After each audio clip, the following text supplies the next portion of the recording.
ଆମେ ପଢୁଛୁ Throb of nature, ସେଥିରେ transformation and the supermental ଏ ଚାପ୍ଟରଟା ପଢୁଛୁ। ମା କହୁଛନ୍ତି, in order to know what the supermental is or what transformation is, you should not discuss with people. ଅତିମାନସ କ'ଣ, ରୂପାନ୍ତର କ'ଣ, ଲୋକଙ୍କ ସାଙ୍ଗେ କେବେ ଆଲୋଚନା କରିବ ନାହିଁ ଏ ବିଷୟରେ। Discussion will lead you nowhere. ଆଲୋଚନାରେ କିଛି ଫଳ ମିଳିବ ନାହିଁ। Because no one knows what it is or what it affects is or how it acts. କାରଣ କେହି ବି ଜାଣନ୍ତିନି କି ବିଷୟଟା କ'ଣ, ତା ଫଳ କ'ଣ ହବ ଏବଂ କେଉଁ ଜାଗାରେ ସେ କାର୍ଯ୍ୟ କରୁଛି ଏ ସମ୍ପର୍କରେ କାହାର ବି ଧାରଣା ନାହିଁ। It is only through practice and by experience that one will know what it is. ଅଭ୍ୟାସ ଦ୍ୱାରା, ତପସ୍ୟା ଦ୍ୱାରା ଏବଂ ଅନୁଭବ ଦ୍ୱାରା ଜଣେ ଏ ସମ୍ପର୍କରେ ଧାରଣା ଆଣିପାରିବ। ବାବାଜୀ ମହାରାଜ କହୁଥିଲେ, ମା ଯେତେବେଳେ ଡିକ୍ଲେୟାର କଲେ ଯେ ଅତିମାନସ ଚେତନା ଅବତରଣ କଲା ବୋଲି 56 ଫେବୃଆରୀ 29ରେ, ମହାରାଜ କହିଲେ ଯେ ମୋର ସବୁବେଳେ ଇଚ୍ଛା ହେଲା କ'ଣ ଜିନିଷଟା ଜାଣିବା ପାଇଁ, ଅତିମାନସ ଚେତନା କାହାକୁ କହୁ। ଖାଲି ଦିନ ରାତି ସବୁବେଳେ ଭାବିଲେ। ଗୋଟେ ଦିନ କ'ଣ ହେଲା, ହଠାତ୍ ଏକ ବିଶାଳ ଚେତନା ଓ ଶକ୍ତି ତାଙ୍କ ଭିତର ଦେଇ ପାସ୍ କଲା। କହିଲେ ମୋତେ ନିଶ୍ଚୟ ଲାଗିଲା କେତେ ଦିନ ଧରିକିରି। ଏଇଥିରୁ ମୁଁ ବୁଝିଲି ଯେ ଏଠି କ'ଣ ଅତିମାନସ ହେଇଥିବ। ଏଇଟା ତାପରେ ଯେତେବେଳେ ଅତିମାନସ ଚେତନା ଅବତରଣ କଲା, ମା କହିଲେ ଯେ 5 ଜଣ ଲୋକଙ୍କ ଜାଣିଥିଲେ, ଜାଣିନଥିଲେ ଏଇଟା ଅତିମାନସ ବୋଲି। ତାଙ୍କର ଦୈନନ୍ଦିନ ଅନୁଭବରେ କିଛି ବିଲକ୍ଷଣ ଦେଖାଯାଉଥିଲା, କିନ୍ତୁ ମା ଡିକ୍ଲେୟାର କଲା ପରେ କିଛି ଲୋକ ଜାଣିବାକୁ ପାଇଲେ। କାରଣ ଜଣା ଗଡ଼ିଗଲା ଗୋଟେ ଅନୁସାରେ ଯେ ଏମିତି ଗୋଟେ ଘଟଣା ଘଟିଛି, ଚେଷ୍ଟା ହେଲା, ତାପରେ କିଛି ଜ୍ଞାତ ବସ୍ତୁ ଆସିଲା। ତେଣୁ ଏ ସମ୍ପର୍କରେ ଗୋଟେ ସଚେତନତା ବହୁତ ଜରୁରୀ। You do not need to discuss. It is only when you will transform that you will know what the supermental is, not before that. ଆଲୋଚନା କରନି, ତୁମେ ଯେତେବେଳେ ନିଜେ ରୂପାନ୍ତରିତ ହେବ ସେତେବେଳେ ଜାଣିବ ଯେ ଅତିମାନସ କ'ଣ, ତା ପୂର୍ବରୁ ନୁହେଁ। You can be sure that men will go on discussing and write thick books on what they call supermental will be. ତୁମେ ନିଶ୍ଚିତ ଥିବ, you can be sure, ନିଶ୍ଚିତ ଥିବ, ଲୋକ ଆଲୋଚନା କରୁଥିବେ, ସବଜେକ୍ଟ ରଖିଥିବେ, ବଡ଼ ବଡ଼ ବହି ଲେଖିବେ ଅତିମାନସ କ'ଣ ବୋଲି। They will never succeed. ଏ ସମ୍ପର୍କରେ କିଛି ବି ଧାରଣା ସେମାନଙ୍କର ହେବନି। ଏଇଟା କେତେ ବଡ଼ କଥା। You do not need to discuss. When you will be transformed, that you will know what supermental is. Not before that. You can be sure that men will go on discussing and write thick books on what the effect of supermental will be. They will never succeed. ବଡ଼ ବଡ଼ ବହି ଲେଖିବେ, ବଡ଼ ବଡ଼ କଥା କହିବେ ଅତିମାନସ ବିଷୟରେ, କିଛି ଜାଣିପାରିବେନି। ଆମେ ତ ସାଧାରଣ ଅନ୍ତର୍ଚେତନା କ'ଣ ଜାଣିନୁ, ସାଇକିକ୍ କ'ଣ ଜାଣିନୁ, ସୋଲର ଏକ୍ଜିଷ୍ଟେନ୍ସ ବିଷୟରେ କିଛି ଜଣା ନାହିଁ। ଯେତିକି ଜଣା ଅଛି ସେ ହେଉଛି ବହି ପଢ଼ିବା ପାଠ। ବହି ପଢ଼ିବା ପାଠ କିଛି ହୁଏ ନାହିଁ। ପୁସ୍ତକସ୍ଥା ଦିଆ ବିଦ୍ୟା ପରହସ୍ତଗତଂ ଧନଂ, ଯେ ଯେଉଁ ପାଠ ବହିରେ ଲେଖା ହେଇଛି ଆଉ ଯେଉଁ ଧନ ଅନ୍ୟମାନଙ୍କ ପାଖରେ ଅଛି ହାତକୁ ଆସୁନି, ଏଥିରେ କିଛି ମୂଲ୍ୟ ରହେନି। ଠିକ୍ ସେ ଏକ୍ଜାକ୍ଟଲି ସେୟା। ଅତିମାନସ ବିଷୟରେ ଆଲୋଚନା କଲେ ଅତିମାନସ ଜଣାଯାଏନି। ଅତିମାନସ ବିଷୟରେ ଯେତେବେଳେ ଜଣେ ଅନୁଭବରେ ଆସିବ, ଅନୁଭୂତି ଆସିବ, ସେତେବେଳେ ବୁଝିବ କ'ଣ ସେ ବୋଲି। It would only be words without any value. ଏ ଆଲୋଚନାରେ କେବଳ ଶବ୍ଦ ରହିବ, କିଛି ମୂଲ୍ୟ ରହିବ ନାହିଁ। Arguments which lead nowhere. ଯୁକ୍ତିତର୍କ କରିବ, ଯାହା ଫଳାଫଳ କିଛି ହୁଏନି। Which would not possess any truth. ଯାହା ମଧ୍ୟରେ କିଛି ସତ୍ୟ ନଥାଏ ଏ ଆଲୋଚନା ଭିତରେ। Arguments which lead nowhere, which would not possess any truth.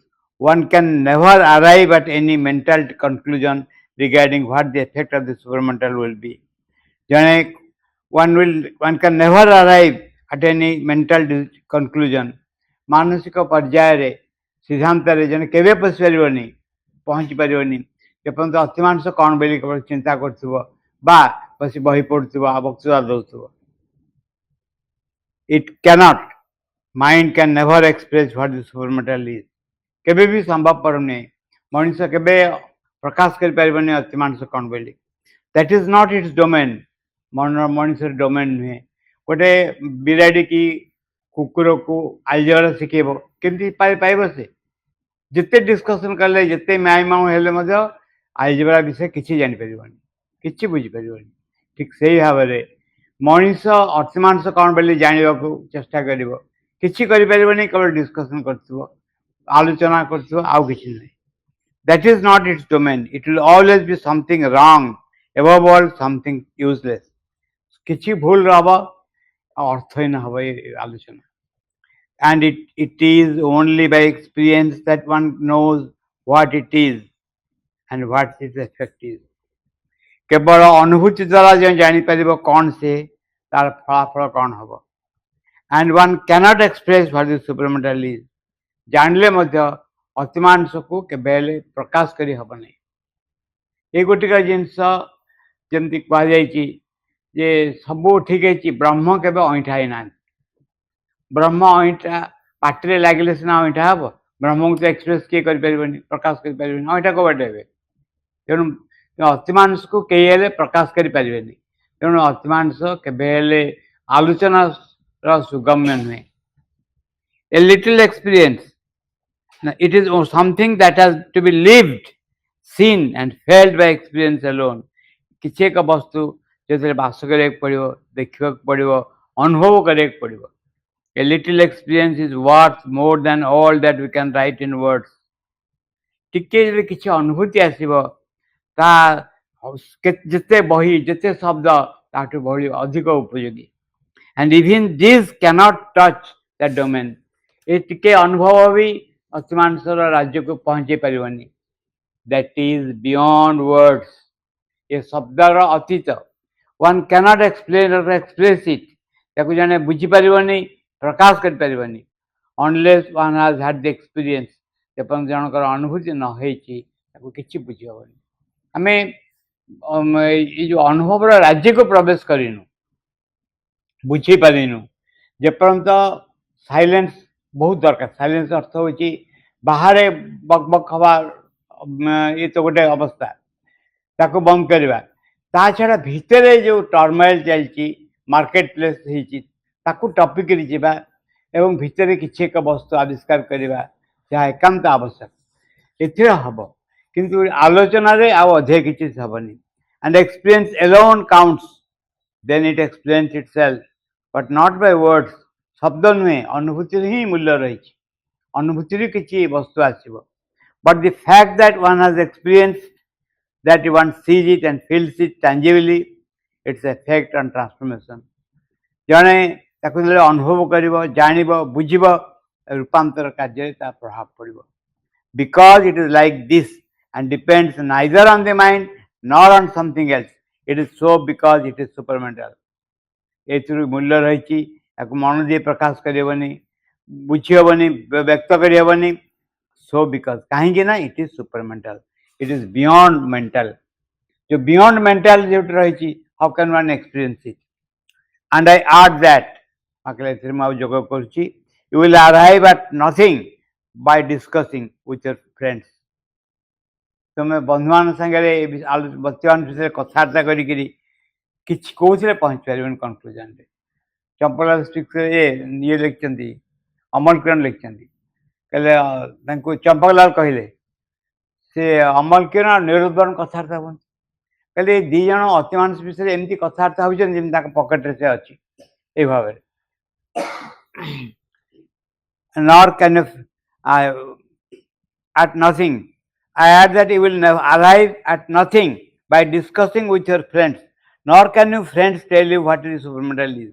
तो बंधु माने कहि परिबेनी अतिमानस कौन बोली they do not know what they are talking about को विषय कथाता क्वेश्चन से बुझी परिबे नहीं and as to what the supernatural is that is a long way off अतिमानस कौन जानिया तो बहुत दूर कथा कौन कहउचंती से कहीं बुझी परिबे एभले एक काहे कि इट इज आम बुझा it is not mental terms नुहे जे आम कहबो जे एटा पिता लगुची पिता लगुच कहले आम गोटे पर्टिकुलर स्वाद को रेफर करूँ यही स्वाद भाया लगुच आम कह यहाँ मिठा लगुच हाँ मिठा केमती टेस्ट आम बुझीपार तेणु कहीपर कम मिठा है कि बेसी मिठा है मिठाटा ठीक कि भूल बा केते गभीर होती से सब कहीदे पारू मिठार भी क्यारेक्टरिस्टिक्स आम जापर किंतु जदि मिठा आम जीवन में केवे चाखी नथु मिठा कहले कौनटा बुझू कि बुझुनी एक्जाक्टली अतिमांस के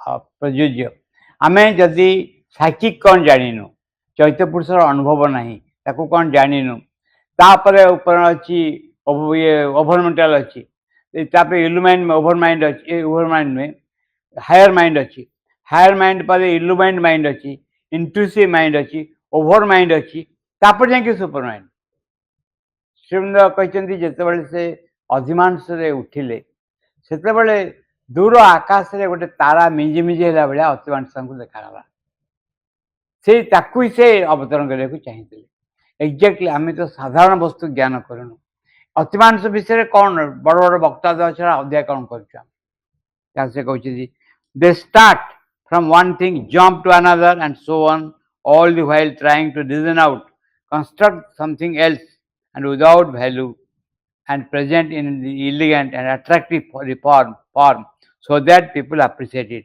लोक खुशी हे बड़ बड़ कथा कहीकि भूली जाती कौन गोटे विषय कथा कहती आउ गोटे विषय को डेई पड़ती और यही भाव में सब जुक्ति तर्क विचार द्वारा बुझा चेष्टा करती चेष्टा करती जानापी मूल्य देवाई प्रकृति में अतिमांस कौन बोली एवं किंतु से केवे बुझीपारे ना that is all their effort and it stops abruptly because it is not sustained by experience जेहेतु अनुभूति नहीं बुझे आम प्रत्येक कथा यहाँ देखिपर उदाहरण वस्तु आम देखिपर माँ प्रेजेन्स अनुभूति केतक कहती जे समझ को गले बांकुरम को गले माँ उपस्थित थी भाया लगती इट इज समथिंग एल्स से रेफर कर सिंसियर होता कहवा को भल पाती ये कहे नुहे कि सिंसियर होती ताहले से कौन करेंगे रेफर करेंगे किसी एक एक्सपीरियंस को मनकर से माँ को देखा कर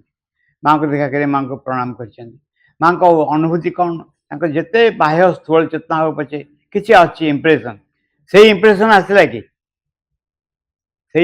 आसला कि माँ को रूम को गले समाधि प्रणाम कले किसी ना किसी थी सेकेंड हूँ निजर जदि कौटा कौ बटे निज भर साइकिक कन्सियसनेस को जन टच कर एक डोमेन खोलीज आखि आगे जहाँफल सब किसी मूल्य रु do not need to discuss this माँ कहले विषय आलोचना कले लाभ किसी हुए तापर मन दे कहले no mother I have not discussed this with anyone it was only to no माँ कहले मुझे जानापी आप प्रश्न कले क्या साथ कथबार्ता करनी माँ कहले ओ to know you will know where you have the experience तुम केवल जापर तुम अनुभूति हेले बिना अनुभूति जापर not before that one cannot imagine or think what the supermental is अतिमांस कौन कल्पना करें विचार करें that is all it is simply and requires no explanation यार कौन सी व्याख्या करने दरकार नहीं बहुत सरल कथा आमर जो जो विषय दरकार से विषय हूँ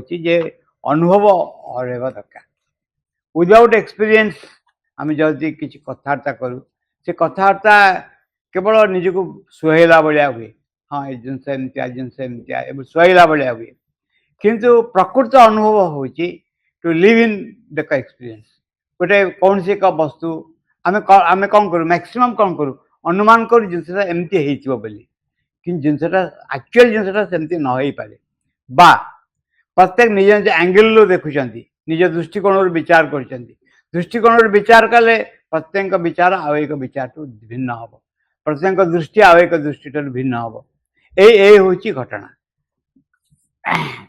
तापर माँ गोटे कहले when one has this inner vision which opens the doors within our being and one begins to see the truth behind things जिते जनकर अंतर्दृष्टि खोली जाए जिते जड़े जहाँ वस्तु सकल पश्चात जो सत्य निहित अच्छी देखा आरंभ करे देन वन परसीव्स दैट जन देखिपारे that even in this material world there are so many things which escape our ordinary sight से देखे जे जागतिक पार्थिव जीवन एमती बहु जिनस अच्छी जहाँ आम दृष्टिगोचर हुए ना.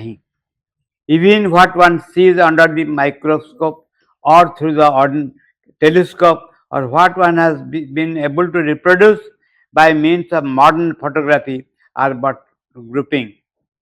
जे माइक्रोस्कोप रे टेलीस्कोप रे जहाँ देखा जाए कि आधुनिक फोटोग्राफी द्वारा जड़े जहाँ फोटो उठा चेष्टा करे किसी वस्तु धरने से केवल हूँ झुंटिवा संगे सामान.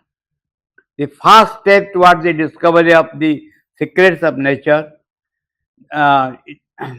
the first steps towards the discovery of the secrets of nature. No man-made machine can describe what lies behind the working of nature. मनुष्य तैयारी करथिबा कोनोसी मशीन द्वारा प्रकृति पश्चात को को शक्ति सब काम करछि ताको जानि हबो नाही. It is so beautiful, so varied, so subtle, so splendid in the perfection of the minute functioning. किसी सौंदर्य परिपूर्ण विविधतार परिपूर्ण सूक्ष्म वस्तु परिपूर्ण एत चमत्कार परिपूर्णता रही जहाँ प्रकृत में मनुष्य कार्यकलाप को टपिकी चली जाए एक महान पूर्णता दिखे चल जाए. In it is एग्जैक्टिट्यूड that one can never describe them with the funny brain. छोट मस्तिष्क छोट चिंतार जड़े से महानता को बहु विविधता को विविध बुझे विविधता को बुझीपारे ना भाव में. And man thinks that he can improve upon the works of nature. मनुष्य भावे प्रकृतिर कार्य को से कंट्रोल करें by means of his machines and his inventions. तार आविष्कार द्वारा तार जंत्र द्वारा से प्रकृतिर कार्य बुझीपार कंट्रोल कर. Replace them in a scientific manner by capacities he has acquired in this physical domain. भौतिक सत्ता भितर बास करी जो शक्ति व सामर्थ्य पाई वैज्ञानिक दृष्टिकोण जो पाई ताकू नहीं करी से प्रकृति को बुझीपार ये घटना से भावे. He has the audacity to believe that he can dominate nature with his formulas. तार फॉर्मूला द्वारा ताभितर एभली गर्व अहंकार थाए से प्रकृति उपर अधिकार स्थापन करिवो. His modes of experience and his discoveries which led towards the conquest of the workings of nature and its creation. से भावे तार जंत्रपाति द्वारा प्रकृतिर विभिन्न अनुभव बुझी पारिबो. तार आविष्कार द्वारा से जानी पारिबो जे प्रकृति कौन से काम करुच्ची सृष्टिर उद्देश्य कौन. What stupidity, what madness, what A comparison. केते मूर्खता, केते पागलामी कि भाव में अद्भुत भाव से चिंता करची ओजन करची. कथा हूँ मनुष्य मन कर ब्लड सर्कुलेशन मनुष्य भितर से डिस्कवर कला ना इन्वेंट कला. से डिस्कवर कला इन्वेंशन नुहे. इन्वेंशन हूँ गोटे नुआ जिन आविष्कार करवा. समग्र शरीर गोटे कंप्यूटर भाया केवल निजक आडजस्ट कर चलती से जे से केते बड़ साइंटिस्ट से हूँ नेचर. प्रकृति केते बड़ एवं से there is a conscious being behind the nature. गोटे सचेतन सत्ता अच्छी प्रकृति पश्चात जो सत्ता निजक रिभिल कर जी रिभिल कर जापर. निश्चय एमती एक समय आसो सन्देह नहीं जो समय जे सटल वर्ल्ड सूक्ष्म जगतर रहस्य ता धीरे धीरे मनुष्य पाखे खुल को आरंभ कर जना हवा को आरंभ कर. जिते मनुष्य निजर स्थूल चेतनार पश्चात को फेरी आस. मनुष्य निजर छोट चेतना स्थूल चेतना पछू फेरी आस. जमती न्यूटन ना किए कही बालीगरड़ा देखिकी कहले जे मुझे जहाँ जानी गोटे बालीगरड़ा संग सामान जहाँ जानवर अच्छी हूँ समुद्र जिते बालीगरड़ा अच्छी से. बुद्धदेव जाऊे बुद्धदेव कहले गोटे जंगल भीतर गला बेले गोटे पत्थर को उठेदेले. कहले से पत्थर को उठिक कहले कहले मु तुमको जहाँ कही ए पत्थर संगे सामान. जहाँ जानी जंगल जिते पत्थर अच्छी संगे सामान. आम बहु जिनस रही अल्प किसी जानिक आम कहू जे आम कि जाननेलु बोली. मनुष्य निश्चय समय आसो जिते सूक्ष्म शक्ति समूह को से व्यवहार करने को शिखब. से जान सूक्ष्म शक्ति को कि स्थूल जीवन में प्रयोग कर छोट छोट जिनस देखा आरंभ कर. जीवन अभूतपूर्व आनंदमय हो एक रिसर्चर वस्तु हो उठो. He has not even touched the things of nature capacity which embraces infinity, and he claims to ruler over nature.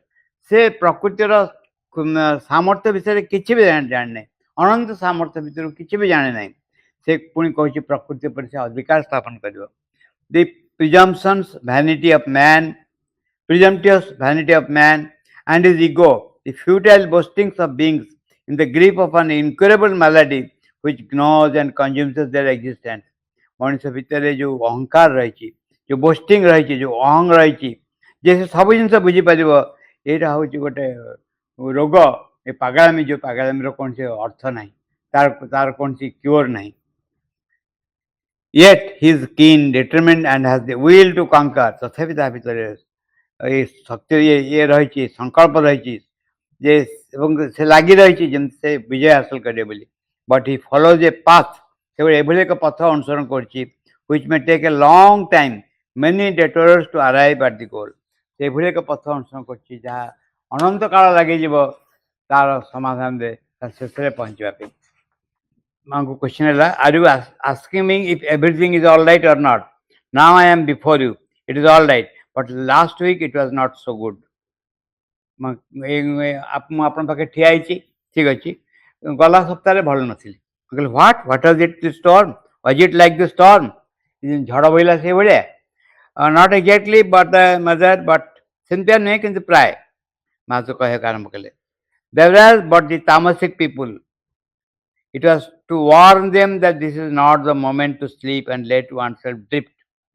ये तामसिक लोकों को यहाँ हूँ कथा से जन देवाई जे जड़े शोबार बल ठीक नुहे बर्तमान कार्य कर बल to awaken from this torpor ये अवस्था उठी आसवा बल जाग्रत हमार समय you know it was to show to the people that they are nothing nothing absolutely zero materially जन देवाई जे लोक भर किसी सामर्थ्य ना कि से करें ये हूँ आगुरी गोटे ना बोधे माँ कहते जे कालींकर कार्य हूँ जिते सब भूमिकंप झड़ बात्या सब है कालींकर या फल जड़े देखो जे जड़े एक्चुअली किसी नुहे आउ कि एक शक्ति रही माँ से शक्ति विषय वर्णना कर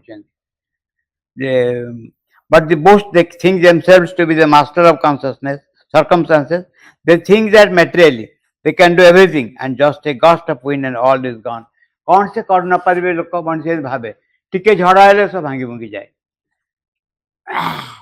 माँ लिखिले साइक्लोन टा कौन बोली this cyclone was simply A push from the earth nature ये साइक्लोन है पृथ्वी पार्थिव प्रकृतिर एक ठेला to wake up some of her innocent human children to the necessity of making a progress based on Srim's saying, materially you are nothing, spiritually you are everything. से तामसिक जड़ताग्रस्त तार संतान मान को से गोटे ठेला देवाई चाहूँगी जहाँ फल से जाग्रत हे शिवनंदर एक मेसेज सहित मेसेज है तुम्हें पार्थिव दृष्टि तुम्हें किसी नुह आध्यात्मिक दृष्टि तुम्हें सबकि materially you are nothing spiritually you are everything. The cyclone was simply a push from the earth nature to wake somnolent human children to the necessity of making a progress based on Srivanda's saying, materially you are nothing, spiritually you are everything. They think themselves strong and are proud of what they have built. लोक मैंने भावती आम बहुत दृढ़ आम केते कौन सब या न कर they are precious constructions and one proof of wind and all is demolished केते बड़ सब कौन कर गोटे झड़ आसीगला सब माटी मिसीगला बुलडोजर भाया प्रकृति बुलडोजर पठाऊँगी सब माटी मिसई दे it was to show them that they are absolutely nothing before the force which is at war जो प्रकृति शक्ति कार्य करछि ता सामने से चिन्ह वर्ण ना they are like a mere breath गोटे केवल पवन संगे निश्वास पवन संगे समान they have no value materially जागतिक दृष्टि कौन से मूल्य ना they are nothing nothing without any value they are like mould steaming on earth मूल्यहीन वस्तु भाया पृथ्वी जावासा कर एंड वन प्रूफ ऑफ विंड गोटे जोरे पवन बहीज nothing is left of them कारण कड़े उभे जी they boast that they are the masters of nature से कहते आम हूँ प्रकृति प्रभु and that they can predict precisely the exact time of atmospheric changes ସେମାନେ କ'ଣ କରିବେ ନା କେତେବେଳେ କ'ଣ ଘଟିବ ତା ଆଗରୁ ଜଣେଇ ଦେଇପାରିବେ, ଏକ୍ଜାକ୍ଟ ଟାଇମ୍ କହିଦେଇପାରିବେ। And the terrestrial movement they have unravelled the secrets of nature. ପାର୍ଥିବ ପ୍ରବୃତ୍ତିରେ ବା ଜୀବନରେ ସେମାନେ ପ୍ରକୃତିର ରହସ୍ୟକୁ ସେମାନେ କହିଦେଇ ପାରୁଛନ୍ତି। And they can analyse scientifically the details which constitute life and nature. ଜୀବନ ଏବଂ ପ୍ରକୃତି ବିଷୟରେ ସେମାନେ ସମ୍ପୂର୍ଣ୍ଣ ଭାବରେ ଏକ ବୈଜ୍ଞାନିକ ପରିଭାଷାରେ ବିଶେଷଣରେ ସେମାନେ ବର୍ଣ୍ଣନା କରିଦେଇପାରିବେ। They have even gone so far to predict with their scientific instrument what is going to happen tomorrow and so on. What audacity! ତାଙ୍କର ବୈଜ୍ଞାନିକ ଯନ୍ତ୍ରପାତି ଦ୍ୱାରା ସେମାନେ କହିଦେଇପାରିବେ କାଲି କ'ଣ ଘଟିବାକୁ ଯାଉଛି। କେତେ ମୂର୍ଖତା, କେତେ ଅହଙ୍କାର। This was just to show them। ଗୋଟେ ବହି ବାହାରିଥିଲା 1948ରେ। ସେ 48ରେ ସେ ବହିରେ ଲେଖା ହେଇଥିଲା ଯେ ମଣିଷ 1980 ମସିହାରେ ଅମର ହବ। ମନୋଜ ବାବୁ କହୁଥିଲେ, ଦେଖିଛନ୍ତି ମଧ୍ୟ କେମିତି 80 ମସିହାରେ ଅମର ହବ ନା 48 ମସିହାରେ ସବୁଠୁ ବଡ଼ ରୋଗ ଥିଲା ଟିବି ଆଉ କ୍ୟାନ୍ସର। ସବୁଠୁ ବଡ଼ ରୋଗ ଥିଲା ଟିବି, ଭଲ ହେଉନଥିଲା, କ୍ୟାନ୍ସର ଭଲ ହେଉନଥିଲା। ତା 80 ମସିହା ହେଲା ବେଳକୁ ଆଉ ନୂଆ ନୂଆ ରୋଗ ସବୁ ଆଡ଼ ହେଇଗଲେ, ଯାହାଫଳରେ ମଣିଷ ମୃତ୍ୟୁ ଅନିବାର୍ଯ୍ୟ ହେଇ ଏ ରୋଗ ଟିବିଟା ଭଲ ହେଇଗଲା, କ୍ୟାନ୍ସର ଅନେକ କଣ୍ଟ୍ରୋଲ ହେଇଗଲା, କିନ୍ତୁ ବାକି ସବୁ ଜିନିଷ ଚାଲି ଆସିଲେ। ସେଥିପାଇଁ ଯେତେବେଳେ ନେଚର ଚାହିଁବ ବାଲାନ୍ସ କରିବା ପାଇଁ କିଛି ନା କିଛି ବାଲାନ୍ସ ସେ କରିଦେବ। ସେ କହିଛନ୍ତି this is just to show them materially what they have achieved has no value, nothing in comparison with nature. ପ୍ରକୃତି ସାଙ୍ଗରେ ଯେତେବେଳେ ସେମାନେ କମ୍ପେୟାର କରିବେ ସେମାନେ ଯାହା ଆଚିଭ୍ କରିଛନ୍ତି ସେ କିଛି ମୂଲ୍ୟ ନୁହେଁ। But spiritually if they want to do something they can do much. ଆଧ୍ୟାତ୍ମିକ ଦୃଷ୍ଟିରୁ ସେମାନେ ଅନେକ କିଛି କରିବେ। ଅନେକ ଜିନିଷ ଚମତ୍କାର ବଞ୍ଚିବାର ଯେଉଁ ଧାରା ସେ ପରିବର୍ତ୍ତନ ହେଇଯାଏ ଯେତେବେଳେ ଜଣେ ଅନ୍ତର ଆକାଶ ସମ୍ପର୍କରେ ଆସେ, ଅନ୍ତର ଚେତନା ସମ୍ପର୍କରେ ଆସେ। It is something else that is not outer consciousness.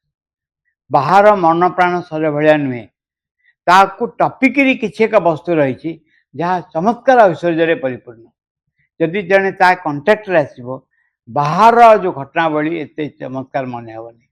କିନ୍ତୁ ଏଠି ଦୁଇଟା ମାନେ ବ୍ରାଞ୍ଚ ଆସିଯାଏ। ଗୋଟେ ହେଉଛି ଜଣେ ଯେତେବେଳେ ତା କଣ୍ଟାକ୍ଟରେ ଆସେ ତା ଆଗରେ ଦୁଇଟା ଜିନିଷ ଖୋଲା ହେଇକି ରହିଥାଏ। ଗୋଟେ ହେଉଛି ଜୀବନରେ ତାକୁ ପ୍ରୟୋଗ କରିବା, ଗୋଟେ ସେକେଣ୍ଡ ହେଉଛି ସଂସାରକୁ ତୁଚ୍ଛ କରିକି ଚାଲିଯିବା। ଅଧିକାଂଶ ସେକେଣ୍ଡଟାକୁ ଧରନ୍ତି। ଜୀବନରେ ପ୍ରୟୋଗ କରିବାକୁ ତନ୍ତ୍ର କିଛି ଚେଷ୍ଟା କରିଛି, କିନ୍ତୁ ତନ୍ତ୍ର ଅନେକ କରିଛି ଏ ଦିଗରେ, କିନ୍ତୁ ଜୀବନରେ ପ୍ରୟୋଗ କରିବାକୁ କେହି ଚାହାନ୍ତିନି। ତାକୁ ଚାହାନ୍ତି ଯେଉଁ ଚେତନା ସମ୍ପର୍କରେ ଆସିଲେ ତାକୁ ହିଁ ଧରିକିରି ଅନ୍ୟ ଲୋକକୁ ଚାଲିଯିବା। ଏ ପୃଥିବୀ ଯେମିତି ଅଛି ସେମିତି ପଡ଼ିକି ରହିବା। ଶ୍ରୀଅରବିନ୍ଦଙ୍କ ଯୋଗରେ କୁହାଯାଉଛି ଯେ ୟାକୁ କେମିତି ୟାକୁ ଅନ୍ତରର ଯେଉଁ ଐଶ୍ୱର୍ଯ୍ୟ ବା ସୂକ୍ଷ୍ମ ଜଗତର ଯେଉଁ ଐଶ୍ୱର୍ଯ୍ୟ ତାକୁ କେମିତି ଦୈନନ୍ଦିନ ଜୀବନରେ ପ୍ରୟୋଗ କରିହେବ। ପ୍ରୟୋଗ କରିହେବ ଅହଙ୍କାର ସ୍ୱାର୍ଥକୁ ନେଇକରି ନୁହେଁ, କିନ୍ତୁ ଏକ ଅହଂଶୂନ୍ୟ ଚେତନାକୁ ନେଇକରି ବା ଭଗବାନଙ୍କ ଉପସ୍ଥିତିର ମାଧୁର୍ଯ୍ୟକୁ ନେଇକରି, ଶକ୍ତିକୁ ନେଇକରି, ସାମର୍ଥ୍ୟକୁ ନେଇକରି, ତାଙ୍କ ଉପସ୍ଥିତିର ଗାମ୍ଭୀର୍ଯ୍ୟକୁ ନେଇକରି ଦୈନନ୍ଦିନ ଜୀବନରେ ପ୍ରୟୋଗ କରିବ। ଯାହାଫଳରେ ଯେଉଁ ଜୀବନ ଦୁଃଖ କଷ୍ଟ ଅଶାନ୍ତି ଭିତରେ ନିଷ୍ପେଷିତ ହେଉଛି ତାହା ଏକ ମହାନ ଚେତନାର ଆବିର୍ଭାବର ଆଧାର ହୋଇ ଉଠିବ। And they can control nature, becomes master of circumstances if they want. They can even become divine. It is asked from that said, material you are nothing, spiritual you are everything. ଆଧ୍ୟାତ୍ମିକ ଦୃଷ୍ଟିରୁ ତମେ କିଛି ନୁହଁ ଶ୍ରୀମନ୍ଦ କହିଛନ୍ତି। ଏମାନେ ଦୈନନ୍ଦିନ ଜୀବନକୁ ଏତେ ପରିବର୍ତ୍ତନ କରିଦେଇ ପାରିବେ ଯାହାଫଳରେ ଜଣେ ଦିବ୍ୟତାରେ ଯାଇକି ପହଞ୍ଚି ପାରିବ। It is true, materially all that they have done is nothing. ଏଇଟା ସତ, ଯାହା ସ୍ଥୂଳ ଦୃଷ୍ଟିରୁ ଯାହା ସବୁ କରାହେଇଛି ତାର ବିଶେଷ କିଛି ମୂଲ୍ୟ ନାହିଁ। It is like a breath that evaporates. ଗୋଟେ ଯେମିତି ପବନ ଉଦା ଜିନିଷ ଭଳିଆ, ଗୋଟେ ପବନ ଭଳିଆ ଯାହା ସାଙ୍ଗେ ସାଙ୍ଗେ ଶୁଖି ଯାଉଛି। A puff of wind and all is destroyed, but they boast and proud of what they can do. ଟିକେ ଝଡ଼ ବହିଗଲା ସବୁ ଜିନିଷ ନଷ୍ଟ ହେଇଗଲା ଏବଂ କହୁଛନ୍ତି are proud of what they can do. କିନ୍ତୁ ଲୋକ କେତେ ଗର୍ବ ଅନୁଭବ କରୁଛି କ'ଣ ସେ କରି ନପାରେ ବୋଲି। It is for this that the cyclone came. ଏହି ସକାଶେ ସାଇକ୍ଲୋନ୍ ଆସିଲା ଚିହ୍ନେଇ ଦେବା ପାଇଁ ଯେ ତମେ ମ୍ୟାଟେରିଆଲି କିଛି ନୁହଁ, spiritually everything. It was a blow for the people and it was to show them that nature is formidable superior to the human will. ଏହା ହେଉଛି ଲୋକଙ୍କ ପାଇଁ ଧକ୍କା ଦେଖେଇ ଦେବା ପାଇଁ जे प्रकृति होची मनुष्यर चेष्टाठू बहु गुण शक्तिशाली that men are like ants and that crawl on earth लोक मैंने जमी पिंपुड़ी भाया पोक भाया संसार चलुं रामकृष्ण परमहंस बढ़िया कि गोटे कही पोक ना जोक ना लोक ना पोक सॉरी लोक ना पोक लोक पोक सालुआल हो लोक सालुआल हो कौन टा अच्छी कि भितर just as for men the ants are very teeny and their existence has no value जमती मनुष्यों पिंपुड़ी पोक बहुत छोट तार विशेष किसी मूल्य ना in the same way man is to nature ठीक से भाई प्रकृति मनुष्य प्रकृति पाखे से प्रकृति कहे गोटे कौन अर्थ अच्छी people do not think before placing their foot up an ant will be crossed underneath लोक भावती जे चलीगला बेले गोटे तले पोकटे मरी जाऊँगी चिंता करते but they kill as it were most natural that the ants are crossed से मरी जाती पाद तले नॉर्मल चलने पोक मरीजे something quite ordinary which has no need to exist पोक मैंने जमी साधारण बंचले के मरले के for man it is something which has no value मनुष्य पोक मान जन्म अर्थ किसी ना it gets under the foot therefore it gets crossed पाद तल चली आसिले मरले they do it without taking the least precaution they brush it aside like this for man it is something which has no importance ठीक मनुष्य यार कौन सी गुरुत्व नहीं प्रकृति पाखे भाव में प्रकृतिर किसी अर्थ नहीं माँ अलग जगह कहते दीज असुर बसते जड़े टाइम केमती जड़े गोटे निश्वास नाला 1000 वर्ष चलीगला आज जन पचारा कौन है पुणी 1000 वर्ष चलीगला आई एम बोर्ड पुणी 1000 वर्ष चलीगला मनीष समय हूँ से भाया मनुष्य प्रकृति आगे मनुष्य आगे समय हूँ से भाया आम समय हूँ के इम्पोर्टाट गोटे मिनिट्र गोटे मुहूर्तर गोटे विशाल बींग से जगतर समय किसी अर्थ ना एमती निश्वास कर समय चल सागे चाह कपे पीबू 10,000 वर्ष चल